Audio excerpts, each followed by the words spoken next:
बहुत सारी रिक्वेस्ट आई थी कि डाइवोर्स केसेस, बढ़ते हुए डाइवोर्स केसेस पर आप एक वीडियो बनाएं और इसकी वजूहात बताएं।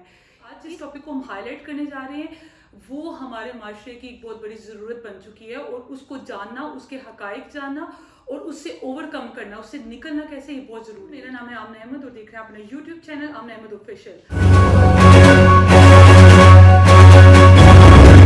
टॉपिक है वो बहुत इंपॉर्टेंट है, इसको एंड तक देखिएगा। इसके लिए, इससे रिलेटेड हमने आज जिस पर्सनैलिटी को, जिस इंसान को अपने शो पर इनवाइट किया है वो इसके अकॉर्डिंग बहुत सूटेबल है, क्योंकि शी इज़ अ लॉयर और वो बड़े अच्छे से एक्सप्लेन कर सकती हैं कि क्या वजूहात बन रही हैं, क्या इश्यूज हैं जिसकी वजह से ये इस कदर ज़्यादा होता जा रहा है इसका रेशो। जी, आज हमें बहुत ही हाईली प्रोफेशनल इंसान को अपने यहाँ पर शो में दावत दी है।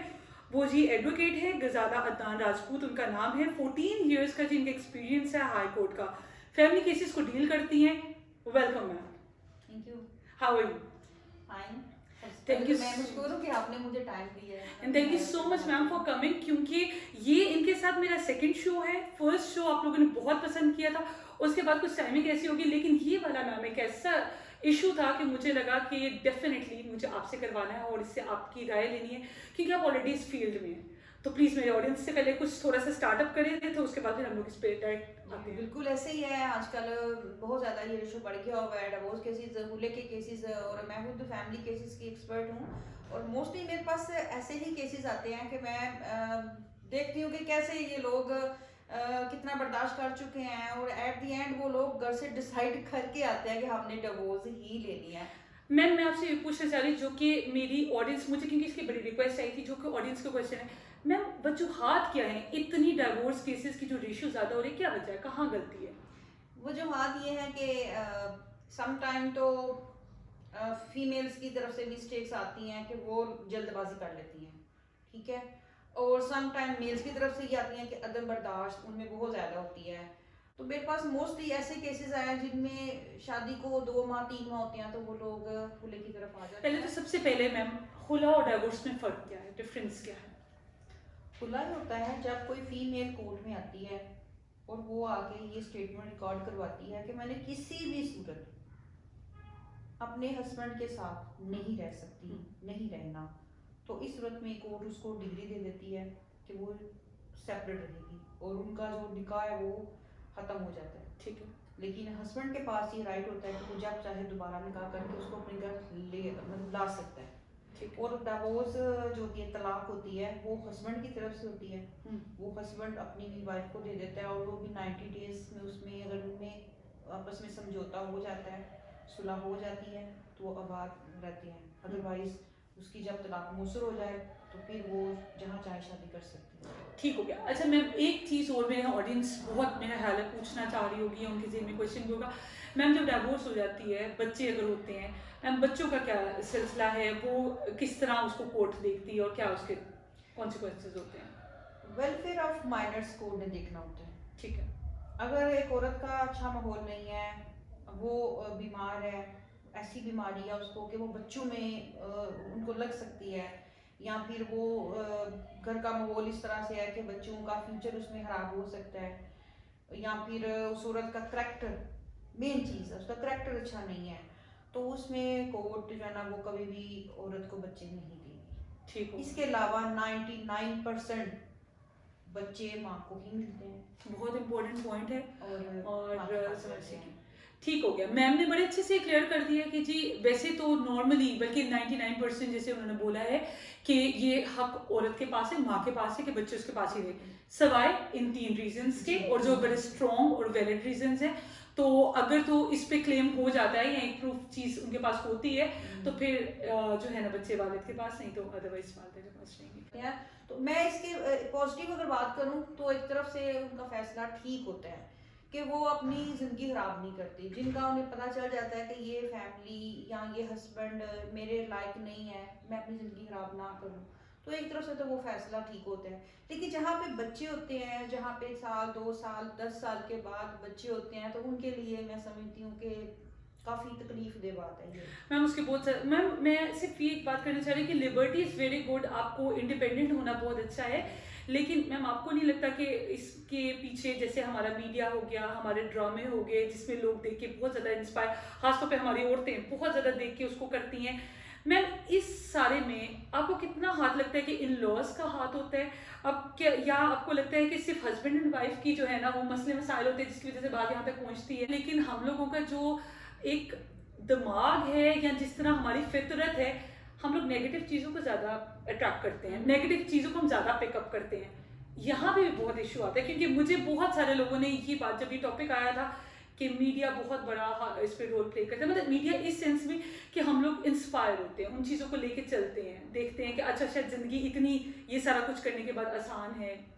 तो इस बारे में आप क्या कहना चाहेंगी, या इन लॉज के क्या हाथ इसमें? एक औरत जब अपनी फैमिली को छोड़ के आती है, अपनी बहन भाइयों को, पेरेंट्स को, सहेलियों को, कजन्स को, पूरी फैमिली को छोड़ के वो अकेली आ जाती है, तो उस घर में आके उसको 10 लोगों जितना काम करना पड़ता है जी। वो एक कपड़े धोने वाली भी है, वो खाना बनाने वाली भी है, वो बच्चों की टेक केयर करने वाली है, वो हस्बैंड का ख्याल रखने वाली है, वो घर की सफाई करने वाली है, बर्तन धोने वाली है, इवन के उसको हर एक का ख्याल रखना पड़ता है। और इस सारे करने के बावजूद अगर उसको रिस्पेक्ट नहीं मिलती, उसको उस तरह की आज़ादी नहीं मिलती कि वो अपनी पसंद के कपड़े ही पहन ले, तो अगर मीडिया का दूसरी नेगेटिविटी की तरफ हम देखें तो इसमें थोड़ा सा मैं ऐड करूंगी कि जब वहाँ पे एक औरतों को बहुत हाई प्रोफाइल दिखाया जाता है जी, बड़े महंगे घरों में रहना है, बहुत महंगे आपने कपड़े पहनने हैं, बड़ी बड़ी आलीशान गाड़ियों में घूमना फिरना है, तो इसको लेके वो डिमांड्स करेगी अपने हस्बैंड से जी हमें भी कुछ इस तरह का अपना स्टाइल लाइफ स्टाइल में बनाना है। तो उसमें आगे हर हस्बैंड वो पूरी नहीं कर सकता, तो ये भी एक रीजन है। जब वो एक बहू को लेके आते हैं तो उसको एक बेटी की तरह नहीं रखते, स्पेस नहीं दी जाती, उसको स्पेस नहीं दी जाती, उसको उसको ये समझा जाता है कि ये हमें काम वाली मिली है और इससे हमने 10 लोगों का काम करवाना है और ये अपनी मर्जी की जिंदगी नहीं जी सकती। बहुत कम लोग हैं जो पढ़े लिखे हैं जो अपनी बहू को बेटी की तरह रखते हैं, बहुत कम लोग हैं जो उनको अंडरस्टैंड करते हैं। मोस्टली तो ऐसे ही समझा जाता है कि जैसे बस बहू को लेके ही हमने इसलिए लेके आए हैं कि इसने अपने पूरे घर की रिस्पॉन्सिबिलिटीज इसने लेनी है। तो यही मैम हम ये सब के बाद आपको क्या लगता है कि किधर मिस्टेक है, किसको समझने की ज़रूरत है और इसको कैसे रोका जा सकता है, इसको कम कैसे किया जा सकता है? क्योंकि अल्लाह ताला के नज़दीक तलाक जो है सबसे नापसंदीदा अमल है। तो मैम हम लोगों को ठीक है, आप किसी के साथ एक बंधन में बनते हैं, उसके बाद आपको नहीं समझ आती, आप कहते हैं जी अलहदगी हो जाती है, डिवोर्स, लेकिन मैम फिर भी वही एक चीज़ आती है, जो चीज़ एक अल्लाह ताला को पसंद नहीं है, तो उसको रोका कैसे जा सकते हैं? हम इसमें क्या रोल प्ले कर सकते हैं? मैं इस पर थोड़ा सा आपको बता दूं कि तलाक और खुला इसमें डिफरेंस है। जो केसेस हमारे पास आते हैं मोस्टली वो खुले के केसेस होते हैं। तलाक वो होती है जो हस्बैंड अपनी बीवी को दे रहा होता है, और खुला केसेस वो होते हैं जिसमें वाइफ जाके कहती है जी मैंने इसके साथ अब नहीं रहना। तलाक में 90 डेज के बाद आप रुजू नहीं कर सकते, आप तलाक हो गई, डेट्स इट, एंड हो गया।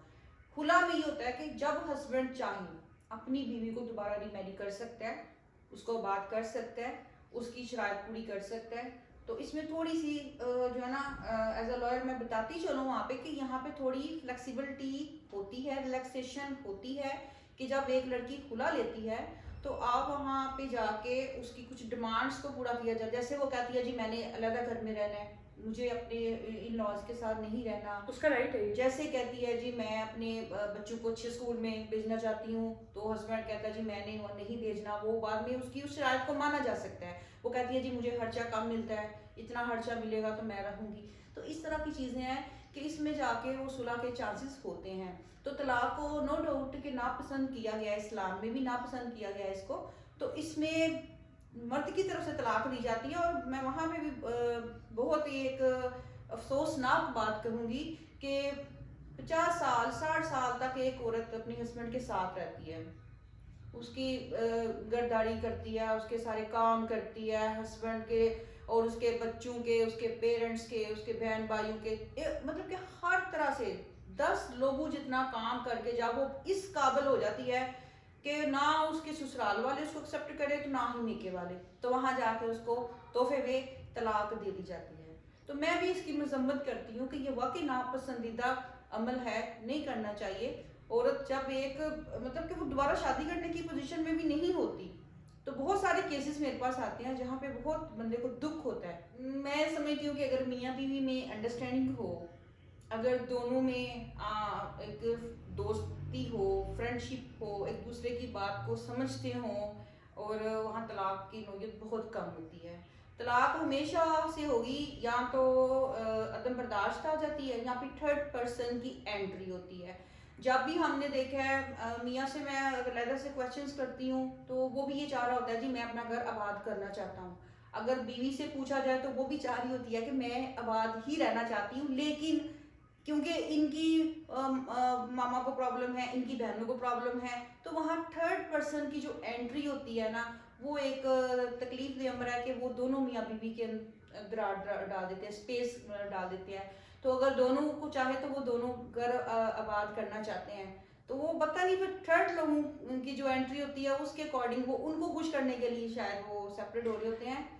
किसी भी रिलेशन में जब भी कोई तीसरा बंदा एंटर होता है तो वो हमेशा बुराई का और एक गलत एंडिंग का जो है ना वो जरिया बनता है, और इससे अवॉइड करना चाहिए। आपकी ज़िंदगी है, आपकी फैमिली है, आपने देखना है, मेरा ख्याल है कि शादी के बाद जो आपका हस्बैंड होता है या आपकी वाइफ होती है या आपके बच्चे, वो आपकी इमीडिएट फैमिली बन जाती है।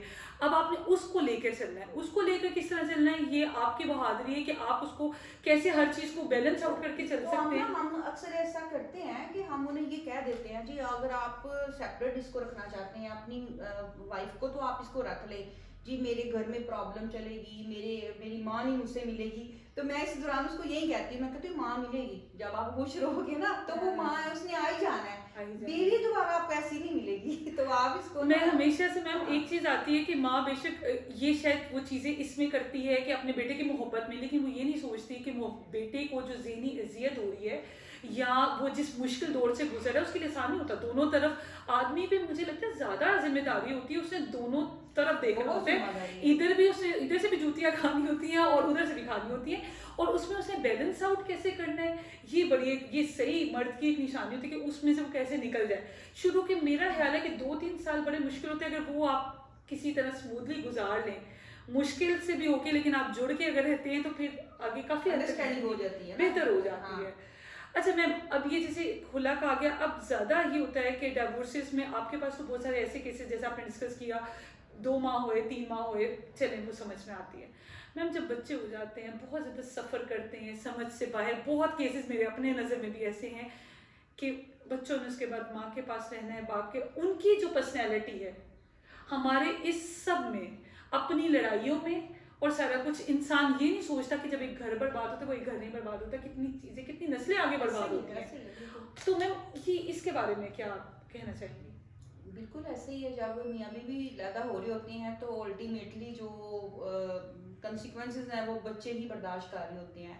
अब बच्चे हैं, उनका दिल करता है कि वो माँ के साथ भी रहें, वो बाप के साथ भी रहें, वो दोनों को इकट्ठा देखना चाहते हैं, और मेंटली डिस्टर्ब होते हैं। और बहुत सारे बच्चे होते हैं कि हम ना वो साइको हो जाते हैं, वो जिंदगी में जो इत्मीनान है ना वो खो जाते हैं कि उनके सामने बड़ा कुछ होता है। सम टाइम बच्चों को हम देखते हैं तो वो रो रहे होते हैं, उनकी मुलाकात के लिए केस किए जाते हैं, हमले के बाद के बाप कहता जी मेरी मुलाकात ही करवा दें, तो वो देखे नहीं जाते कि इस तरह से फिर वो, इसलिए कोशिश करें कि थोड़ा सा इत्मीनान आपस में पैदा करें, अंडरस्टैंडिंग आपस में रखें, ताकि अगर आपके बच्चे हो गए हैं तो उनके लिए, चाहे वो औरत है या मर्द है, तो अपने बच्चों के लिए ना बर्दाश्त करें, थोड़ा टाइम दें। सम टाइम ये होता है कि हालात बुरे होते हैं, बहुत बुरे हो जाते हैं, तो हमें सब्र से काम लेना चाहिए और उन बच्चों को देखना चाहिए कि हमारे ये बच्चे हैं, ये डिस्टर्ब हो जाएंगे, इनकी ज़िंदगी ख़राब हो जाएगी, तो इनके ऊपर बहुत बुरे असरात होते हैं।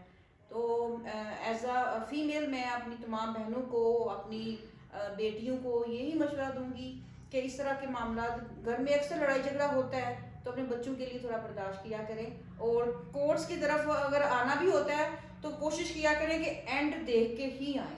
एंड मतलब कि आप ये जब बिल्कुल गुजारा नहीं हो रहा तभी आए। छोटी छोटी बातों को लेके आप हुलक के केस में मत आया करें। हुलक के केसेस में वही मैं समझती हूँ कि वही लोग आते हैं जो बर्दाश्त जिनमें कम होती है, या फिर जो बहुत जल्दबाजी करते हैं फैसला करने में, तो अपने बच्चों को ज़रा ज़हन में रखा करेंगे कि इनकी ज़िंदगी ख़राब ना हो। और मैम एक बर्दाश्त के अलावा एक और जो फैक्टर बहुत ज़्यादा आया है वो हमारा जैसे मोबाइल हो गया, इतनी ज़्यादा ये मीडिया नहीं, उसमें इंटरनेट का आप उसको दौर कहते हैं कुछ। मैम औरतों के बहुत सारे मैंने केसेस देखे हैं कि एक्स्ट्रा अफेयर्स हो जाते हैं, उनके होते हैं, आदमियों के हो जाते हैं। ये बहुत ज़्यादा वजूहात बन रही हैं आजकल की अलहदगियों में। उसकी रीज़न ये है कि आप अपनी बीवी को खुश रखें, उसके ज़रूरियात को पूरा करें, उसकी आज़ादी को मजरू ना करें, उसके ऊपर पाबंदियाँ ना लगाएं। अगर वो अपने मेके जाती है, बात करती है, पेरेंट्स से बात करती है तो उसको करने दें। ये छोटी छोटी चीज़ें होती हैं जो औरत को मजबूर करती हैं कि वो इस तरह के फ़ैसले ले। जब भी आप किसी को दबाव डालेंगे, किसी को दबा के रखेंगे, किसी को पाबंद करेंगे तो वो नहीं रहेगा। तो ये चीज़ें हैं। और औरतों के लिए ये है कि वो अपना हस्बैंड के साथ अच्छी तरीके से ज़िंदगी गुजारें, बर्दाश्त करें, अल्लाह ताला अच्छा वक्त लेके आएगा इंशाल्लाह। और इसके साथ वजूहात अगर हम कुछ बयान करेंगे जिसमें ये केसेस में कमी आए तो वो यही है कि मियाँ बीवी में अंडरस्टैंडिंग हो। सबसे मेन चीज़ है कि जब इनमें अंडरस्टैंडिंग नहीं होती, थर्ड पर्सन की एंट्री होती है, आप कभी भी स्पेस तीसरे को ना दें। बीवी को बीवी की जगह रखें, माँ को माँ की जगह रखें, बहनों को बहनों की जगह रखें, तो कभी भी इस तरह के मामला नहीं होंगे। और इसके साथ साथ जो एजुकेशन की है कि पढ़ी लिखी औरतें आजकल वो ये चीज़ नहीं बर्दाश्त करती कि हम ठीक है ज़िंदगी गुजार लेंगे, कोई बात नहीं, अपने पेरेंट्स की इज्जत है तो हम उनकी इज्जत के सहारे हम अपनी ज़िंदगी खराब कर लेंगे। अब ये दौर नहीं रहा, अब ये इंटरनेट का दौर है, सोशल मीडिया का दौर है। अभी देखिए ना कि ये रेशो भी बहुत कम हो गई है कि पहले बहू को पेट्रोल छिड़क के आग लगा दी जाती थी या फिर उसको जला दिया जाता था, उसके साथ ज्यादती की जाती थी, जुल्म। अब वो बहुत कम रेशो, अब ये रेशो ज्यादा हो गई है कि बस ठीक है लड़ाई झगड़ा हुआ, आओ तलाक लो, घर जाओ, ठीक है। तो चलिए अल्लाह ताला सबको हिदायत दे। मेरे ख्याल में एजुकेशन के जरिए ही हम इनको ना कर सकते हैं। बिल्कुल ऐसे ही है। ये जी बहुत खूबसूरत रिश्ता है, अल्लाह ने इसको बड़ा मुकद्दस बनाया है और कुरान पाक में भी इस रिश्ते का बहुत बहुत जिक्र आया है। एक दूसरे की खुशी का ख्याल रखें और एक दूसरे की कदर करें, एक दूसरे को वैल्यू करें, स्पेस दें। भूले में तो बल्कि इन्हें आमने एक मौका मिलता है। एक औरत आई है, गुस्से में आके उसने केस फाइल कर दिया है, तो हम उसके हस्बैंड को 2 से 3 दफा बुलाते हैं कि भाई आप आए। फिर कोर्ट उनको एक मौका देती है कि भाई मिसालत करें, रिकॉन्सिलेशन करें, आपस में बैठें। तो ये तो एक मर्दों के पास चांस होता है कि वो आए, आके अपनी बीवी को मना के ले जाएं। खुले का तो मीन ये नहीं है कि आपकी डिवोर्स हो गई है। खुले में आके आप लोगों के पास एक मौका मिलता है कि आप आके उसकी कुछ शराइत हैं वो मान लें। और अगर हम वहाँ पे थोड़ा सा अपने आप को बर्दाश्त कर लें, थोड़ा अपने आप को डाउन कर लें, तो मैं समझती हूँ कि इस तरह के केसेस को कंट्रोल किया जा सकता है। तो वहाँ पे जाके भी ना मेल लोग जिनके ऊपर केसेस होते हैं वो ये समझते हैं कि ठीक है कोई बात नहीं, हम नहीं आने वाले। इस शो को एंड करने से पहले कहती जाऊंगी, अपने अंदर सब्र और तहम्मुल को पैदा करें। सब्र की तलकीन बार बार हमारे मज़हब ने भी हमें दी है। और अपने ये देखें कि हर रिश्ता बहुत खूबसूरत होता है, इसको लेके कैसे चलना है ये आप पर है। ये हम लोगों ने आपको नहीं बताया, ये आप पर है कि आपने हर रिश्ते को किस तरह उसकी जगह पे रखना है और किस तरह आपने उसको स्पेस देनी है। इसी के साथ अपना शो एंड करते हैं। अपना ख्याल रखिएगा। Take care. अल्लाह हाफ़िज़।